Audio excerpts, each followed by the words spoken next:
বাংলাদেশের রাজনীতিবিদদের মুখোশ উন্মোচন করে দিয়েছেন, তাদের মুখের মধ্যে জামা ঘষে দিয়েছেন যে তোমরা এসির নিচে বসে আছো আর দেশের মানুষের কি করুণ অবস্থা হয়েছে। বন্যায় বাড়িঘর ভেসে গেছে, খাদ্য নেই, বিশুদ্ধ পানি নেই, ওষুধ নেই, থাকার মতো জায়গা নাই, তোমরা কোনো খোঁজ খবরই নিচ্ছ না। হাই হ্যালো, আসসালামু আলাইকুম। আজকে 2 থেকে 3 দিন ধরে চট্টগ্রাম সাতকানিয়াতে ভারী বর্ষণের কারণে বন্যা হয়ে গেছে। কারুর মাছের ফিশারি একেবারে বন্যার পানিতে ভেসে গেছে, কারুর খামার ভেসে গেছে, বিশেষ করে অনেকের বাড়িঘর ভেসে গেছে। এক কথা বলতে গেলে ওই এলাকায় যারা বসবাস করে তারা একেবারে সর্বশান্ত হয়ে গেছে। এখন এই যে আজকে 2-3 দিন ধরে ওখানে বন্যা হয়েছে, যে বন্যা যে চলতেছে, এই বিষয়গুলো আমাদের যে মেন স্ট্রিম মিডিয়া এগুলো প্রচার করে নাই। মিডিয়ার গম কখন ভাঙছে জানেন? যখন আমাদের বিরোধী দলীয় নেতা আমিরে জামাত ডক্টর শফিকুর রহমান তিনি ওই যে বন্যায় কবলিত এলাকায় গেছেন এবং গেঞ্জি গায়ে দিয়ে হাঁটু সমান পানিতে, নোংরা পানিতে নেমে ওই মানুষগুলোর সাথে কথা বলেছেন, ওই মানুষগুলোর কাছে সহায়তা বা ত্রাণ পৌঁছে দিয়েছেন। যদিও আমিরের জামাত ওইটাকে ত্রাণ তিনি কখনো বলেন না, তিনি বলেন আমি আমার আত্মীয়র বাড়িতে আসছি হাদিয়া নিয়ে। তো সুতরাং উনি একজন ভালো মানুষ, ওনার মতো মানুষ খুবই কম খুঁজে পাওয়া যাবে। এখন যে চট্টগ্রামে বন্যা চলছে কিন্তু মিডিয়া এগুলো প্রচার করছে না, কিন্তু ডক্টর শফিকুর রহমান, আমিরের জামাত ডক্টর শফিকুর রহমান তিনি ঠিকই ওই জায়গায় পৌঁছে গেছেন এবং তিনি হাঁটু সমান পানিতে নামছেন গেঞ্জি গায়ে দিয়ে। তিনি কিন্তু অসুস্থ। অনেকে বলতে পারেন যে আমিরের জামাত অসুস্থ, তিনি কেন ওখানে গেছেন? আরে ভাই, উনি ওখানে কেন গেছেন এটা এটা হলো কারণ, অনেক বড় একটা কারণ। ওখানে যাওয়াটা খুবই প্রয়োজন ছিল। না গেলে বাংলাদেশের মানুষ বুঝতে পারতো না যে ওখানে বন্যা হচ্ছে, মানুষ এতটা সমস্যায় আছে।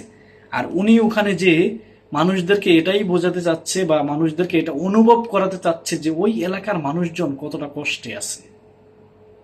শোনেন, আমিরে জামাত ডক্টর শফিকুর রহমান তিনি যদি চাইতেন, তিনার সংগঠনের মাধ্যমে কোটি কোটি টাকা ওখানে ত্রাণ হিসাবে পৌঁছে দিতে পারতেন, কিন্তু তিনারা ত্রাণ দিবেন, কিন্তু তার পাশাপাশি মানুষদেরকে এবং তিনি নিজেই এটা অনুভব করতে চেয়েছেন ওই স্থানের মানুষগুলোর বর্তমান অবস্থা কিরকম।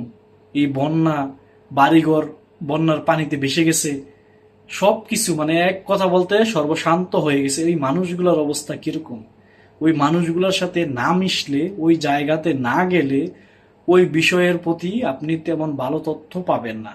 ওখানে আমিরে জামাত ডক্টর শফিকুর রহমান গেছেন বিদায় তিনি এটা অনুভব করতে পারছেন এবং পুরো জাতিকে বুঝাতে বা জানাতে পারছেন যে এই সাতকানিয়ার মানুষগুলো বন্যায় কবলিত এবং তাদের অবস্থা খুবই খারাপ। আর এই বিষয়গুলা মিডিয়া কখনো প্রচার করলো না। মিডিয়ার গম কখন বাংলো জানেন? যখন আমিরে জামান ডক্টর শফিকুর রহমান গেঞ্জি গায়ে দিয়ে হাঁটু সমান এই নোংরা পানিতে নেমে মানুষের বাড়ি বাড়ি ত্রাণ পৌঁছে দিচ্ছেন, তখনই মিডিয়ার গম ভাঙছে। যে ওই ভিডিওগুলা সামাজিক যোগাযোগ মাধ্যমে ছড়িয়ে পড়ার পরেই মিডিয়া ওই বিষয়গুলোর প্রতি নজর দিছে। একটা কথা কি জানেন? বাংলাদেশের মিডিয়াগুলা কাজের চেয়ে অকাজগুলা, মানে কামের চেয়ে আকামগুলা বেশি করে। তারা যে মানে তাদের যে দায়িত্ব, তারা সেই দায়িত্বটা পালন করে না। তারা হলো একটা দায়িত্ব জ্ঞানহীন একটা মিডিয়া। বাংলাদেশের মিডিয়া ইন্ডাস্ট্রিটা এটা হলো দায়িত্ব জ্ঞানহীন একটা সংস্থা। আজকে আমিরে জামাত ডক্টর শফিকুর রহমান তিনি গেঞ্জি গায়ে হাঁটু সমান ময়লা পানিতে নেমে দেখিয়েছেন, বাংলাদেশের রাজনীতিবিদদের মুখোশ উন্মোচন করে দিয়েছেন, তাদের মুখের মধ্যে জামা ঘষে দিয়েছেন যে তোমরা এসির নিচে বসে আছো আর দেশের মানুষের কি করুণ অবস্থা হয়েছে। বন্যায় বাড়িঘর ভেসে গেছে, খাদ্য নেই, বিশুদ্ধ পানি নেই, ওষুধ নেই, থাকার মতো জায়গা নাই, তোমরা কোনো খোঁজ খবরই নিচ্ছ না।